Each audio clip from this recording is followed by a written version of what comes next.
Welcome to the Tough Fish Show. I am so excited to bring to you Sandy Young. Sandy, thank you so much for being on the show. Jen, I've looked forward to talking to you today. We're going to have a great time. I know we are. I'm so excited. And I would love for you to start with, how did you get into writing? Well, basically, I started with the love of words very, very young. I grew up on a farm, so books were my really good friends, and I was immersed in the worlds. And I started to write myself young, of course, and ended up going to college and getting a journalism major and came out and became a Gannett journalist. And I was still doing, some creative writing. But then in my early 20s, I got into the theater. And I started to do a lot of community theater, up to 5 shows a year. And the writing took a back seat, unfortunately, for many years. Really, it's only been about a dozen years that I suddenly had this strong muse and jumped into writing books. And I've now been fortunate enough to publish my debut in February of this year with the Wild Rose Press. So, it's been very exciting. I'm so, so hyped to be able to work with words again and work with books. Okay, so you've touched on a couple things I would love for you to expound upon a little bit more. So first off, you mentioned journalism, and like you, I have an undergrad in journalism as well. So, but with journalism comes with a style of writing. It's a technical writing. It's essentially a form of nonfiction. So it's a different way of writing than writing fiction. What was that transition like, going from something that's more nonfiction to transitioning to creative or fiction writing? You're right. It is a very pared down style, unless you are feature writing. Now, I got as I moved along into feature writing, so then I was able to embellish a little more. But when you go into a book, I still had that more streamlined thought process of, get that story down. And what I find is I have to go back in and really put flesh on my bones. The story pours out. I am a pantser. And so I get this, basic storyline going, and the character takes me places in the plot and all. And then I have to come back. Or now I'm more, as I do it more often, I think more, stop, add emotion, think about your surroundings, and add color, add depth to this. Because sometimes bare bones works for some writers, but with what I'm trying to do, no, you need to immerse people a little more and give them that emotional tug and give them some background that they can, let their imaginations roll.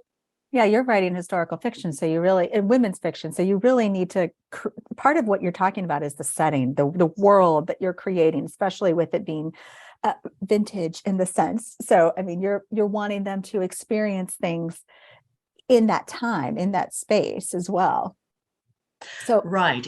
And I'm doing a genre mix, because I definitely do have the women's fiction. I have the historical aspect, but I'm also wrapping it around romance, because I like relationships. I like a slow burn sizzle. And so mystery is another huge aspect that I love. So I have really wrapped all of these aspects into my first book, which made me nervous, because I thought, I'm taking a risk here of doing this. And I've been really, really pleased that it's resonating with readers. Not only reviews from people, I don't know from around the world, but local people who are reading it and are really enjoying it and commenting that the balance is there between all of these genres, because it's kind of scary when you do that, because it's not like, okay, this is a rom-com.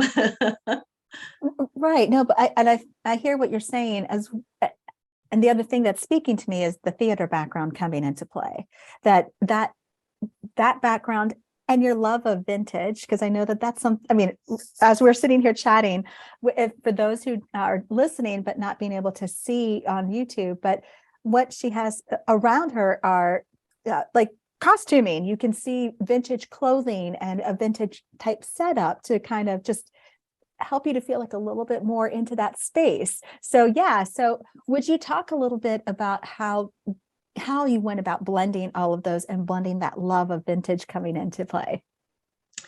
Well, the vintage clothing I did start getting into through the theater aspect, of course. And as time went on, I built this big collection because it was pretty cheap back then and I could pick up a lot of it.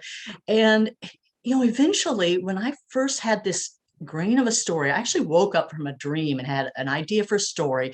And vintage clothing was very front and center with that. And that name, Divine Vintage, for this vintage shop was in my head. I always called it that. I called the book that. The title made it through my publisher. So it was always inspired by that because I see vintage clothing as its own art form, really. It speaks to history. It illuminates how people lived and worked at the time. And I think it's really an exciting thing to consider. And the fabrics, you can find some beautiful looks and constructions that nowadays we don't have so much unless you can afford, high designer. So I guess all of that just kind of wrapped together. And for this initial, I wrote 3 linked novellas initially, and they all had that vintage clothing tie. And I'm loving it because I've turned that into my brand. I mean, I'm wearing vintage here. I present a lot and I always wear vintage. I do social media. I'm in vintage and, I'm having so much fun with that too. And but what I'm hearing is that you've taken different elements, like they're kind of little, I call them divine breadcrumbs, between the journalism experience and background, the theater experience, the love of theater, the costuming, but the vintage that is somewhat of a hobby, but it's really kind of also been a muse and an inspiration to all kind of blend together, going back to the love of wanting to create a story and a fiction novel at that to kind of blend them all.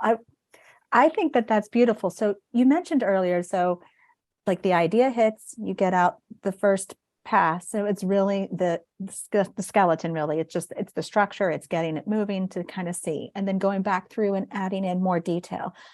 How did you go about that research to determine how much detail you wanted to add for either the setting or the clothing, for instance, or the character development? Like, how did you go about that so you knew you had enough, but not too much? Like, what was your process there? That's really a great question because, as you all know, there are books that have incredible detail and they're beautiful and they're lyrical. And I love that when someone's a really good writer and I can really immerse. And sometimes people give a lot of detail and it just bogs you down. You don't want to bog in backstory. So I really did think about, to me, there's a real rhythm to writing. And I was kind of experimenting with this first book. I'd been more descriptive. That is a women's fiction, journey.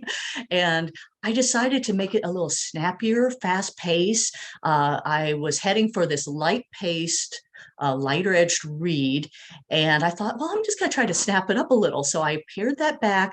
Even with the vintage clothing, as much as I love it, I just give like a sentence maybe about the clothing and not just go on for 2 paragraphs, because I thought I could bore people with that. Unless they're really into this, they're going to go, oh my gosh. So I wanted to give them just enough to titillate them and their imaginations. And I've actually asked book clubs and people at presentations about that and said, is there enough? Or they've said, oh, I really just love your descriptions. I love this and that. And so there are people who are going to read it and say, oh, I don't have enough of this, emotion, or no enough backstory on this character, or I don't have this. That's a choice of what they like to read. And I totally understand that you can't please everybody, but I did make very conscious choices with this to streamline it more than that I might have done. And I think in the sequel I'm working on that, I'm doing the same thing, but I think I'm pausing and giving maybe a little bit more because I just feel with this one, that's what I want to do.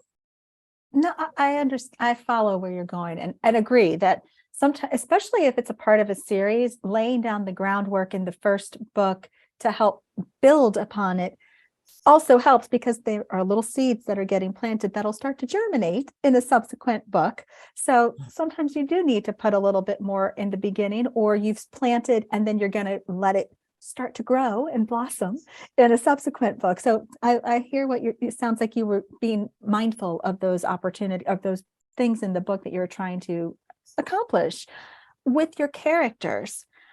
how did you go about further developing them so that one, their character is embodying the attire that you have them in? Like, how did you help them to basically, how did you own them being in character, help them to be in that role? It's funny because one of my very good friends who read this says, "Oh, I see you in this main character," and I'm like, "No, no, it's really not me." But I do try to embody my characters. I very much take that acting stance of really sitting, stopping, thinking about them, how they would react, actually saying their dialogue, thinking about what's happening around them. And you and I were talking about how we will move, and actually to make sure that a movement would make sense. Do we want to write something, have somebody go, "What? You can't bend like that," or whatever. And I, again, very purposeful sometimes as I go back in and edit to think through and really do try to inhabit. And it's fun because these characters, you're giving them a different spin. And Tess is the heroine of Divine Vintage, and she owns this vintage store. She's taken risk of her inheritance to open it up, and so she is, she's kind of spunky and confident, but she's got taken a blow to her confidence. So she's kind of, working her way through, and then she has these visions to the past, which kind of would blow anybody's mind, but she kind of takes them in stride and wants to solve this mystery that's unfolding. So she's got this real strength about her and a grace. And I just really enjoyed, plumbing those depths. Whereas then Marcy is her shop assistant. And Marcy is like this real bouncy, and there's a height differential. One's like only a little over 5 feet. Marcy's like 6 foot. So you've got these two characters, very different. And Marcy just more, she's a creative, artsy type. It's her book is a sequel, basically. So, then I put myself into her space of, then you have this Zen. She's kind of this Zen, artsy type. And then you move into like, again, in the sequel, the director, it's a grumpy sunshine romance trope. So, you're putting your head in the grumpy. It's really fun when you have an acting background, I think, to sit there and, think through these characters. And you embody them and you do come to love them. I think you have to come to love them, even the ones that maybe are unpleasant. You have to have some feeling of empathy, and it's got to come through, or people won't get the feels from them either. I totally agree that whether this is the protagonist or the antagonist, you really want to have some kind of a feeling about them, because if you viscerally do not like the antagonist, guess what? That's a good character. Simply because that character has been developed enough for you to have a reaction. And that, to me, I think that is important, just as much as it's important to have that for your protagonist, for you to care about what's going to happen, what they're going to do, or what the fallout is because of something, the way it transpires. So I love that you said that. And when you mentioned about acting it out, does that also help in the adding some other nuances when, for instance, like what their body language might be, or the physicality of the space? Because to your point, a line might read, or you might have what initially looked like as several sentences being said, where you might, after reading out loud, do you kind of come back in and go, "Oh, wait a minute, if we break this and I put a deliberate pause and show something, it can add more emphasis"? Do you find that happens for you? Absolutely. And I also think it is important. You don't just do blocks of either dialogue or description without breaking up some kind of relationship of what's happening around them. I do try to encompass the smell, the taste, those different senses, the feel when I can, and, show the character moving in that environment. Every so often you're showing their actions, because nobody just sits and has a conversation and does nothing. And yet you don't want to rely. I think this is something, the more you learn with writing, the more it's like your mind is always clicking and going, okay, they can't just be nodding all the time. They can't always be shrugging all the time. I found my characters, when I went back through and looked for overused words, which I will do that, and chop them out and, change them. they were smiling and grinning and way too much. I was like, oh, well, you're happy people, but so I basically I cut it down to a handful because it's like you can gather that they're smiling and grinning or whatever, but to have them do that all the time becomes annoying. And you don't want to annoy people. You don't want to overuse things. It's just, to me, it's just this real ballet almost of rhythm. And I find that too as I read for a rhythm. I may add a word, as you said, to slow a sentence down a bit to get the right rhythm to it that I want. And when I get to the end of the chapter, I'm, like you're trying to leave them on a place so where, ooh, got to jump to the next one. So it's always thinking, weaving it all. Although things can move here and work and move here and work. I've certainly done that as I've edited too. It's fascinating, really, and it's fun, but it's super time consuming too. No, but I love how you described that point about overused words. Another one that I know, I think it's Mark Twain who said something like very something. If you swap out very for another word, but really very, very angry, there's usually one word that can show that a bit better. Very happy. There's another word that can show that better. And so to your point, the overuse or how else could you better amplify, better describe what is going on? That's what I hear you really honing in on there. I love that. What other lessons like that have you learned and applied as you've been working on book 2? I've been so fortunate that, but also I guess smart, that I've tapped into the Women's Fiction Association on an international organization. There's been great webinars where I've learned a lot. Writers Digest, other writers, things that that you get information in newsletters, Tiffany Yates Martin, and people like yourself who do podcasts. You just keep gathering from people and you get these nuggets of information. And I think you just have to really internalize them and have them keep swirling around within you as you were doing this. And I think we always have to keep learning, especially for someone like me. I am newer, and plus read in your genre. They always say that. And I have, I read all kinds of things because I'm supporting a lot of other debuts.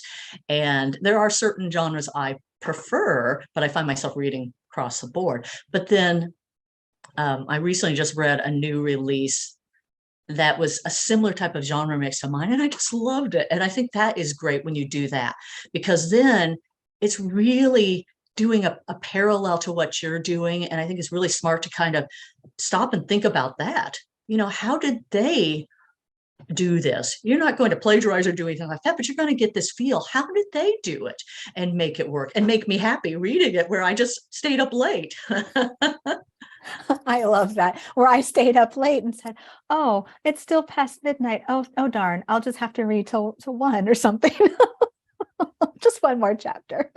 Yeah, and that's the mark of a good book. And to me, being a new author, going out and meeting, like I said, with book clubs and doing presentations, when people say, I couldn't put it down. And I just read it I've had some people say, I've read it, in a day. I just couldn't put it down. And you're just so awed by that. Really? My little book touched you like that. I mean, wow, that's pretty incredible, because that's really why I do it. I want people to have this opportunity to have enjoyment and escapism. And when you achieve that, then it's wow. You may not be a bestseller, but you're reaching people, and that's what's important.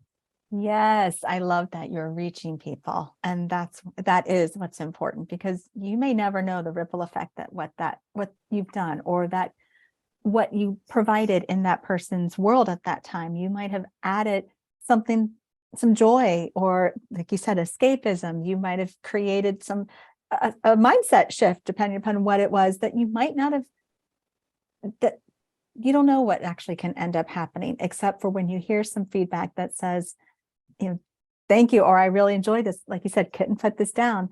You mentioned a couple things that I would love for you to touch on a bit, where you talked about like putting yourself out there really of getting in front of different readers or different groups to help promote the book and to engage with people. And it is such a beautiful experience to be able to do that, to go to a book club or go to a book signing and have that actual engagement, that conversation, and that experience is just beautiful. But the first step is being willing to put yourself out there. Do you have any tips or tricks that might be helpful for a writer who wants to do that, has their book, and maybe might feel a little self-conscious of like, oh my gosh, this is the next big step. How do I go about this? Do you have any tips? I'm fortunate. I do have tips actually, because now I set my book in my home county for a reason, because I felt so connected here. There's so many great people and doing so many great things. I was in nonprofit management, doing the theater. So I really had a lot of great connections. And so for me, I have mined those connections majorly. People knew me, and I had great media, folks that I had worked with through the years. And so, yeah, I was able to reach out to them anytime I see an opportunity. That's really what I would say. Search out those opportunities. I saw you on Instagram first. I saw that we were connected, and I was like, oh, this sounds really cool. I started reading and watch podcasts. I was like, oh, this is, and neat. I love someone who's connecting other writers. And, we messaged a little bit back in there in one of your posts or so. And I say, just really, you have to look at it that, interestingly, while you might say, oh, it's just little old me, people in your area can often think, oh, wow, you're an author, you're published, you're a star. I mean, that's really how it kind of comes off. They're so proud of you. And maybe you live in New York City where it's like, oh, yeah, not as big a deal. It depends that somewhat. But I think even then you have a little neighborhood. Maybe there's a little coffee shop or something that ties in, to your book in some way where you can approach and say, hey, would you like a presentation?